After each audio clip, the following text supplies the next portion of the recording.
Chers frères et sœurs en Christ, que la grâce et la paix vous soient données de la part de Dieu notre Père et du Seigneur Jésus-Christ. Le verset biblique que notre Église FTKM a choisi pour baser cet enseignement se trouve dans le livre des Actes des Apôtres, chapitre 10, verset 2, qui se dit « Cet homme était pieux et craignait Dieu avec toute sa maison. » Ce verset nous rapporte une famille chrétienne et nous sommes tous appelés à se diriger vers ce même objectif. Mais n'oublions pas que cela dépend beaucoup de ce que nous avons fait ou nous vivons dans notre maison ou dans notre foyer. Notre Église FTKM nous enseigne plusieurs thèmes à ce propos. Premièrement, pour que le mariage soit bien fondé et reste inébranlable dans le Seigneur. Deuxième thème, pour que le couple tienne son consentement mutuel.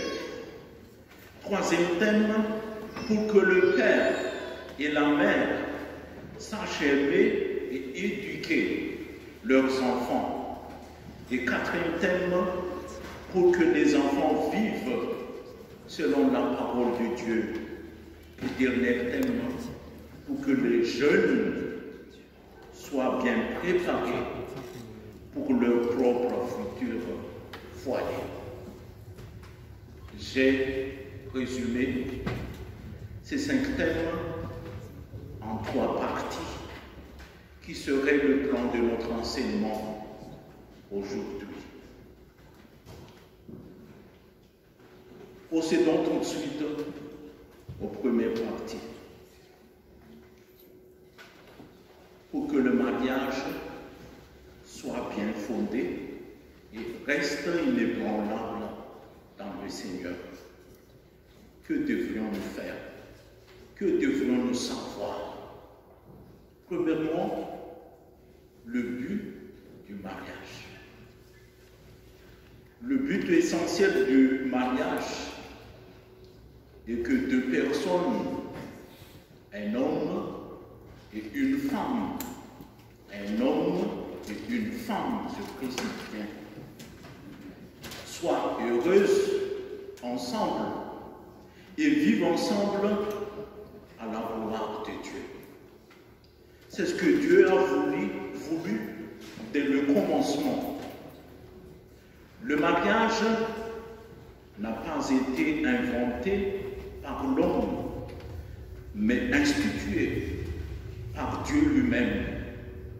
D'après Genèse, chapitre 2, verset 18, Adam et Ève ont été les premiers humains et Dieu les a mis ensemble dans le mariage, dans une unité merveilleuse et indissociable. Dans ce cas, avoir des descendants n'est pas non plus le but propre du mariage. C'est une grâce si Dieu donne des enfants dans un foyer. Il est effectivement dit, fructifiez et multipliez-vous, selon Genèse chapitre 1, verset 28. Mais ce n'est pas la raison première pour conclure un mariage.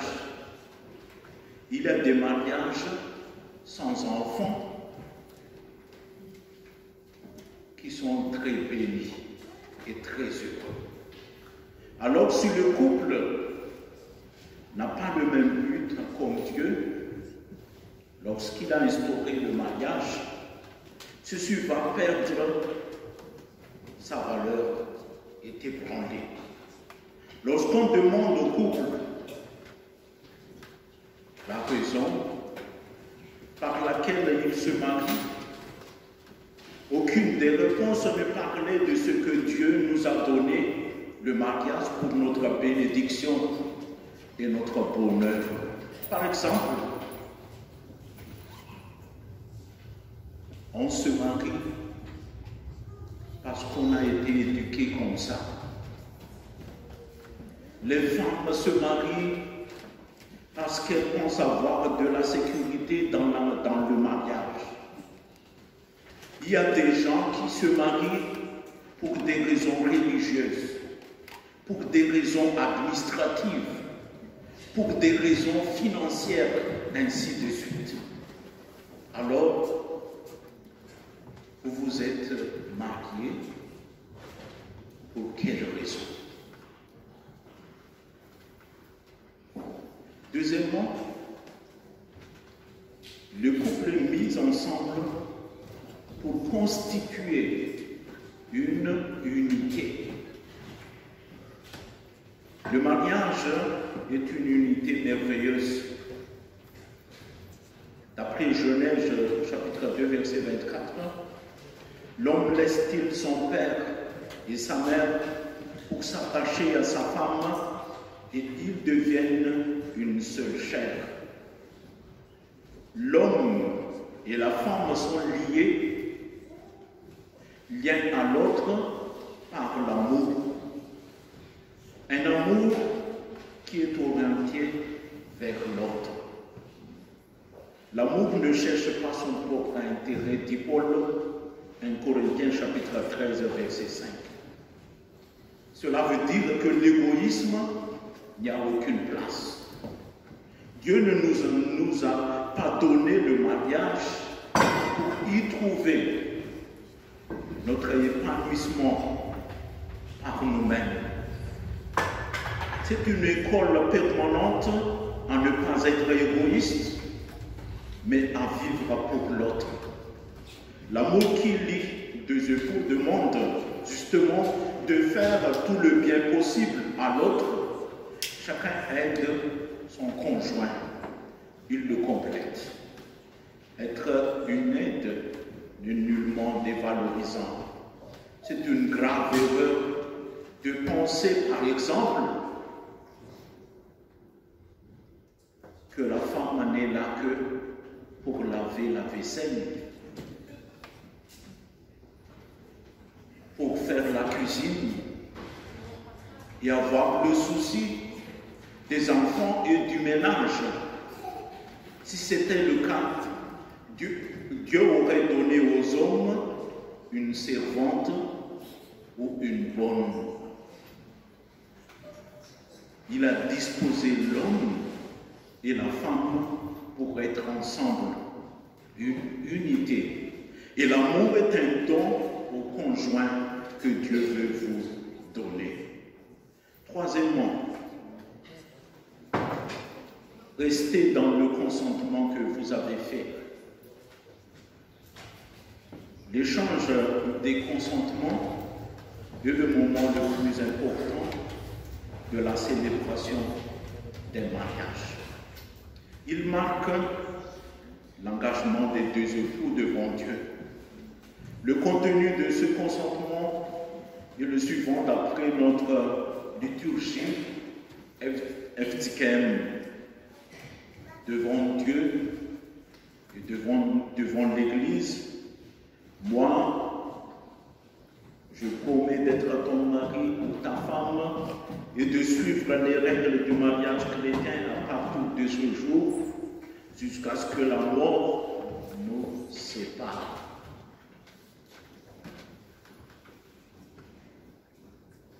Ce consentement nous montre que par le mariage, le couple marche ensemble avec l'esprit de fidélité. Il tisse du lien et son invariant réside dans la volonté de maintenir ce lien. De plus, il consiste bien en un acte qui ouvre sur la réciprocité. Prise comme décision libre, le consentement appelle aussi celui qui le reçoit à le faire sien. Notre fidélité à ce consentement prouve que notre foi demeure en Dieu, qui ne détourne jamais aux promesses qu'il a données. Je t'aime d'un amour d'éternité, dit-il, selon Jérémie, chapitre 31, verset 3. Alors, chers amis en Christ, soyons fidèles en nos consentements. Que votre parole soit oui, oui. Non, non. Ce qu'on y ajoute vient du malin, dit Jésus, selon Matthieu chapitre 5, verset 37. Nous allons parler maintenant, la deuxième partie, père et mère savent aimer et éduquer leurs enfants. Père et mère qui savent aimer et éduquer leurs enfants.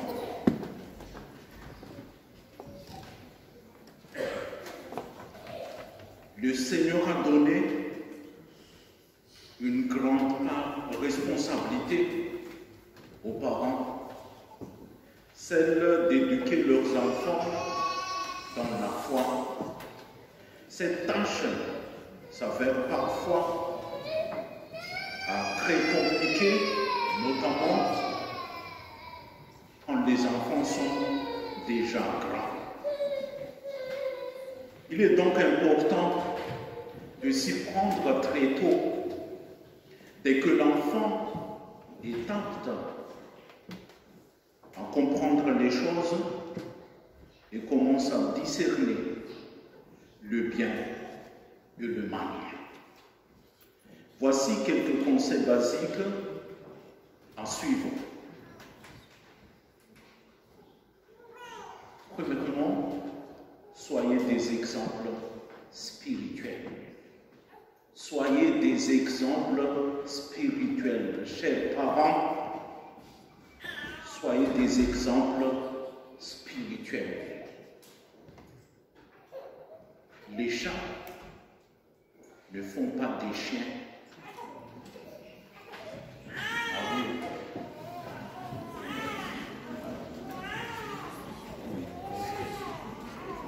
Autrement dit, vos enfants seront ce que vous êtes. Tout ce que vous faites, ils le reproduiront.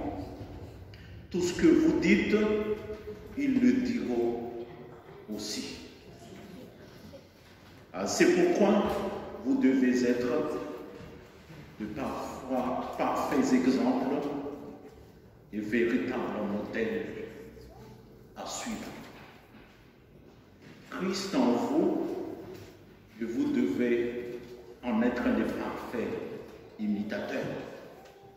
Ainsi, vos enfants seront par votre biais de parfaits imitateurs de Christ. Soyez des exemples spirituels.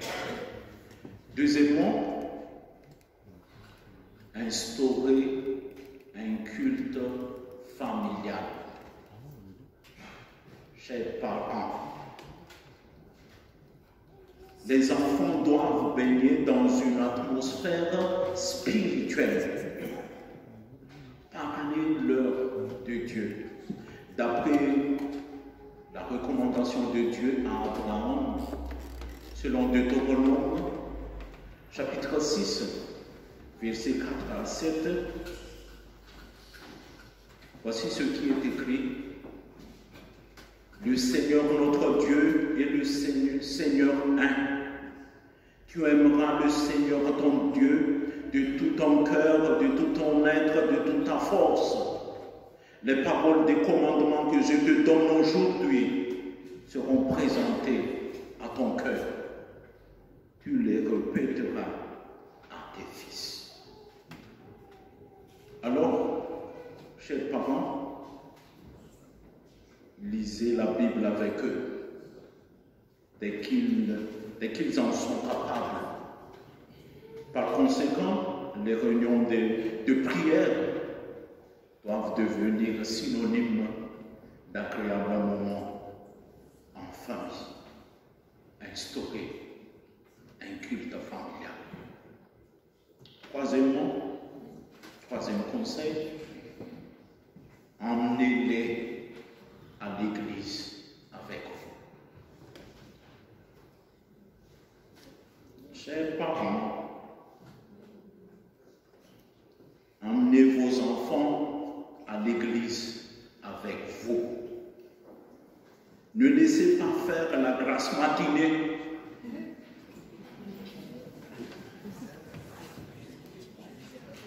Vous se prélassez devant la télévision le dimanche. Soyez autoritaires. Les enfants ne doivent pas voir votre foi comme une sorte de religion des parents ou tradition familiale. Ils doivent se sentir réellement concernés pour commencer petit à petit à développer leur propre intimité avec Dieu. Alors,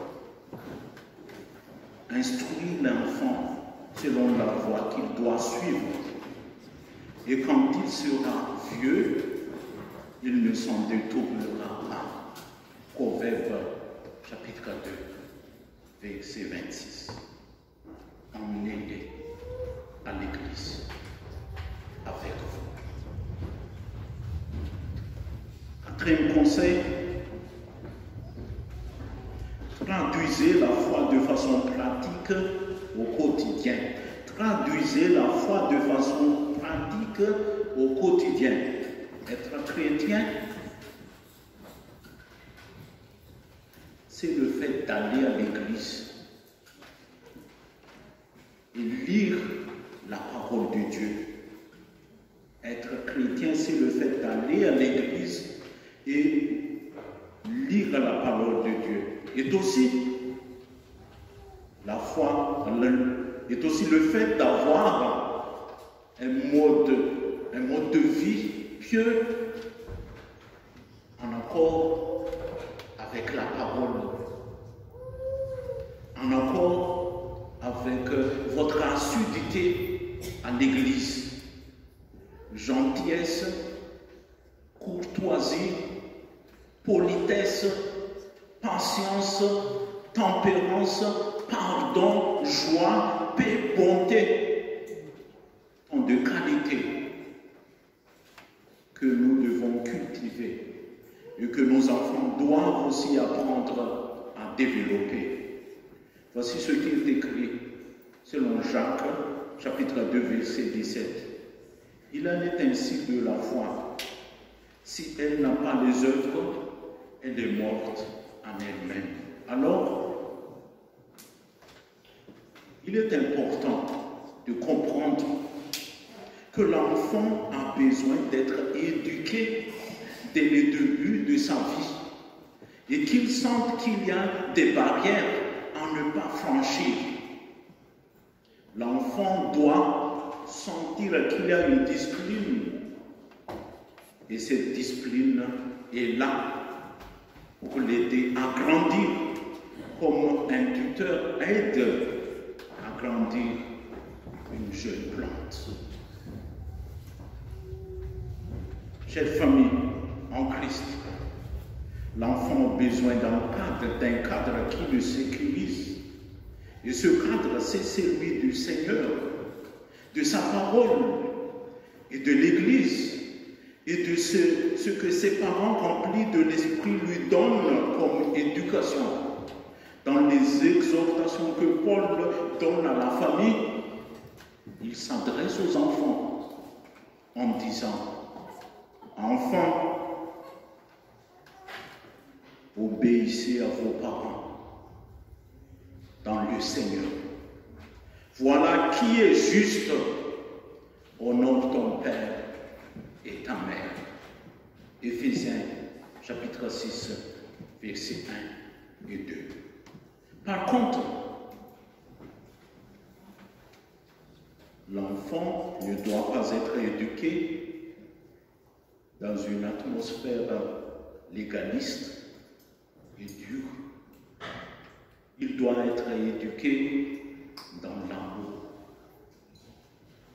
Et l'enfant sent quand nous l'aimons de cet amour-là, c'est l'amour du Père céleste dans le cœur d'un père ou d'une mère qui se traduit par la correction. Donc, nous sommes tous appelés, en tant que parents, d'être quelqu'un qui aime et éduquer leurs enfants selon la parole de Dieu. Des jeunes bien préparés pour leur futur foyer. Le fait d'avoir un foyer est vraiment un succès. Alors, il faut bien le préparer comme tout autre avenir. En plus, ce n'est pas tout le monde qui est mariable. Ah oui, attention. Ce n'est pas tout le monde qui est mariable.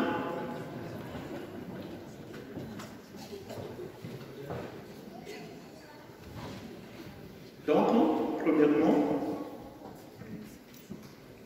il faut une certaine maturité intérieure. Une certaine maturité intérieure. Cela implique au minimum que la puberté soit achevée.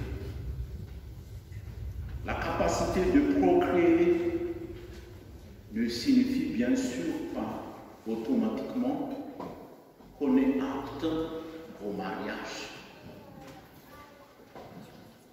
Il faut être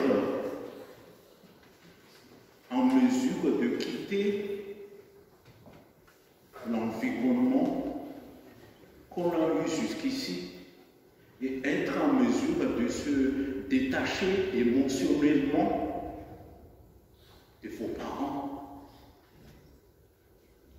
Il faut aussi pouvoir marcher sur les propres jambes, financièrement et spirituellement.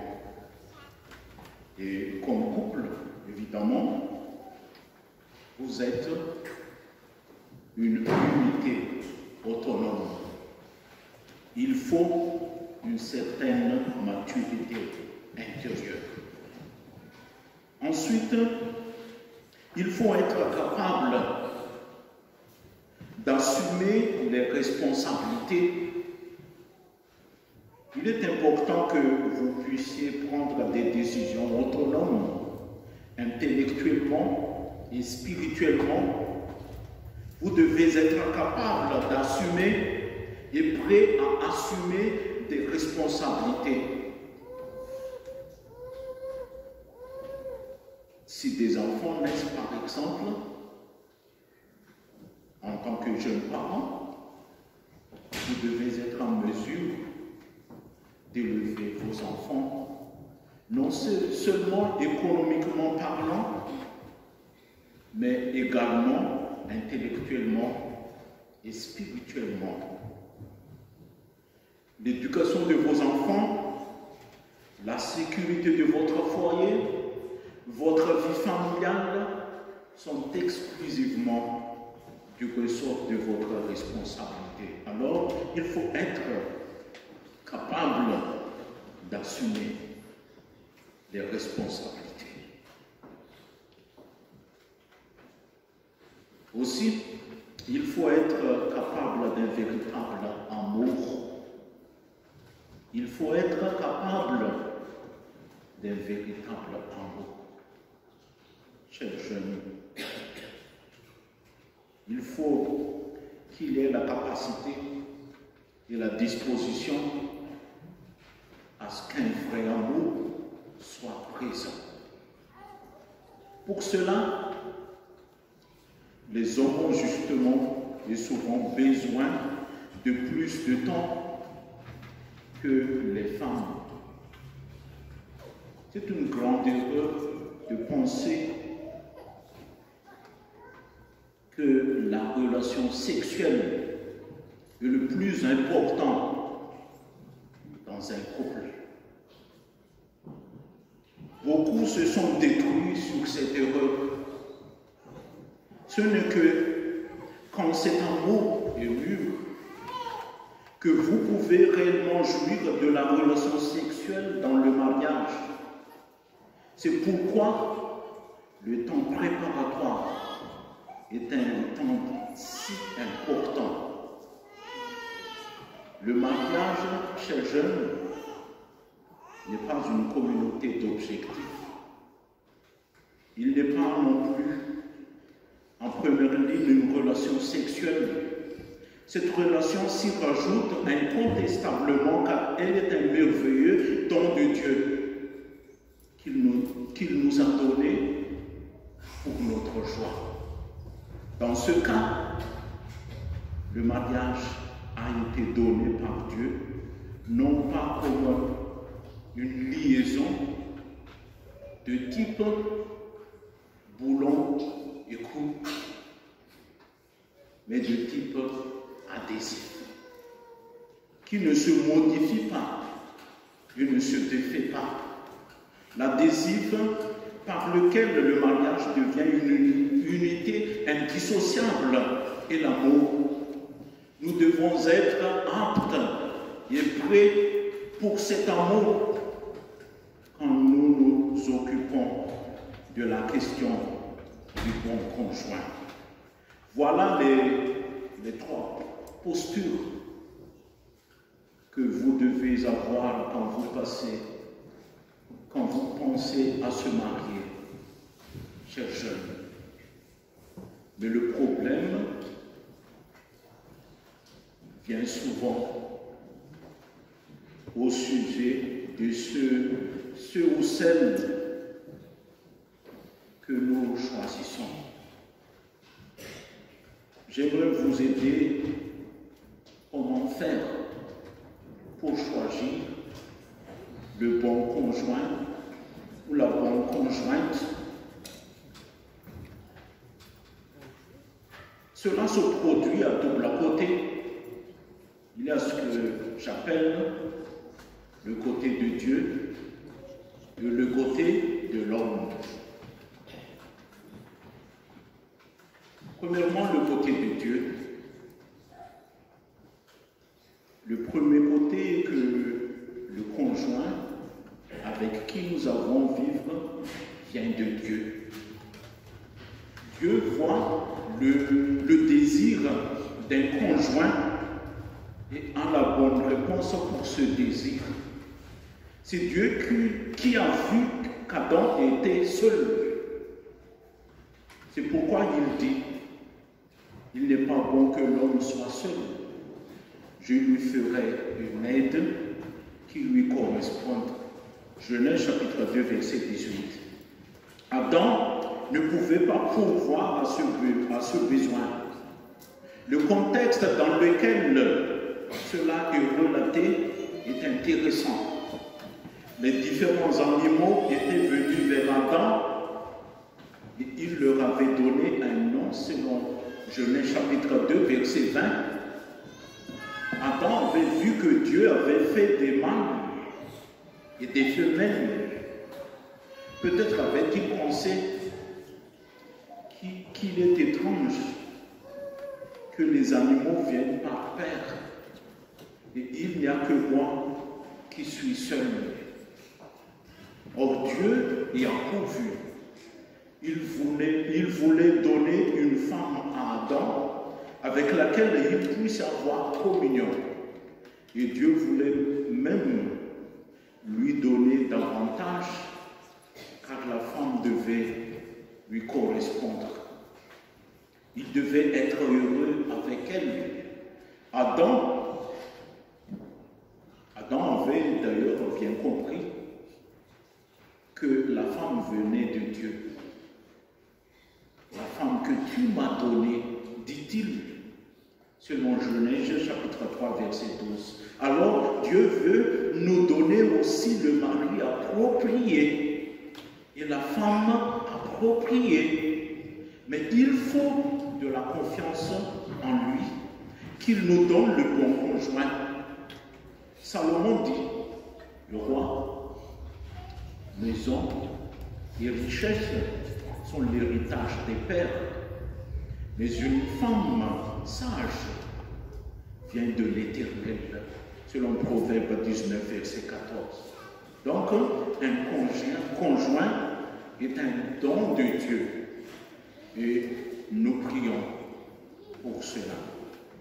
L'autre côté, le côté de l'homme,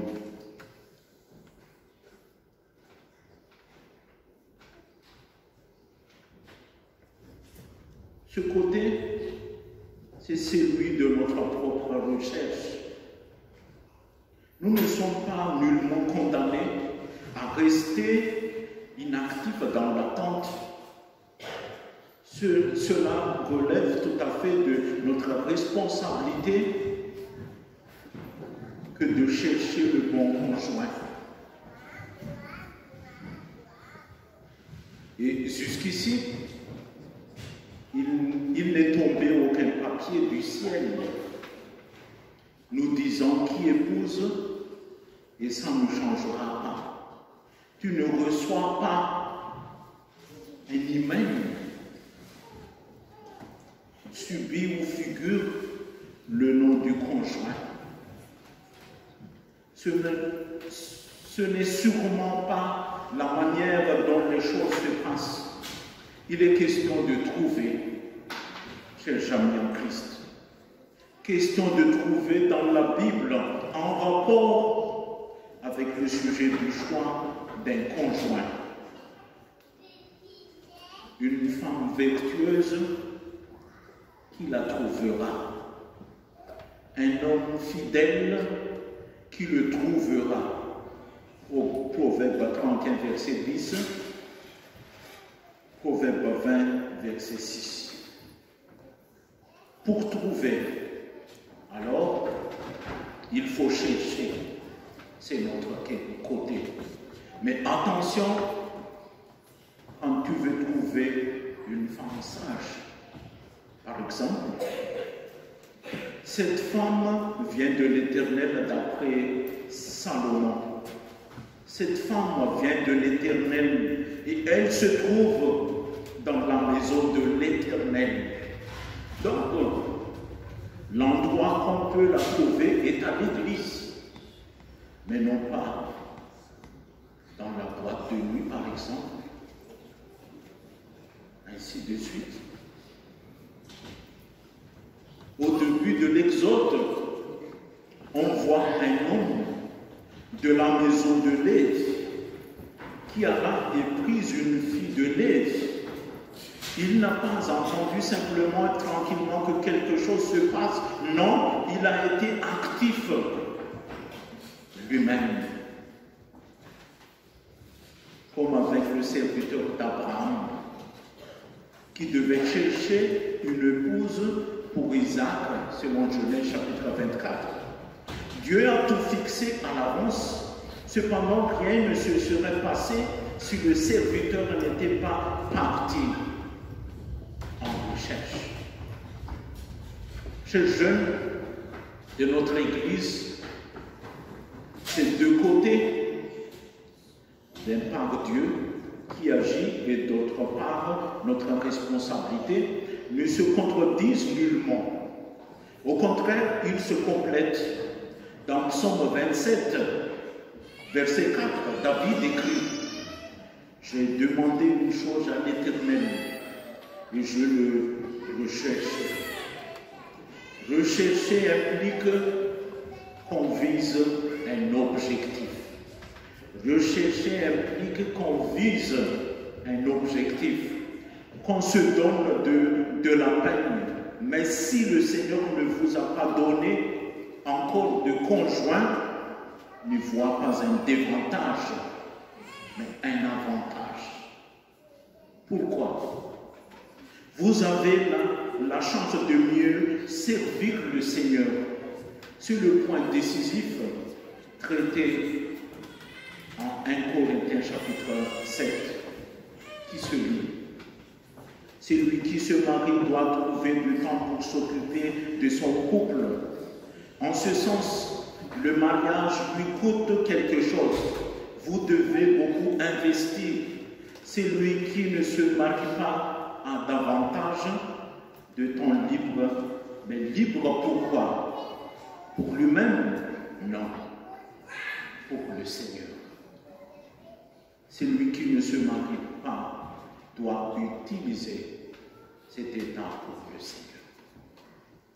Chers frères et sœurs en Christ, pour terminer,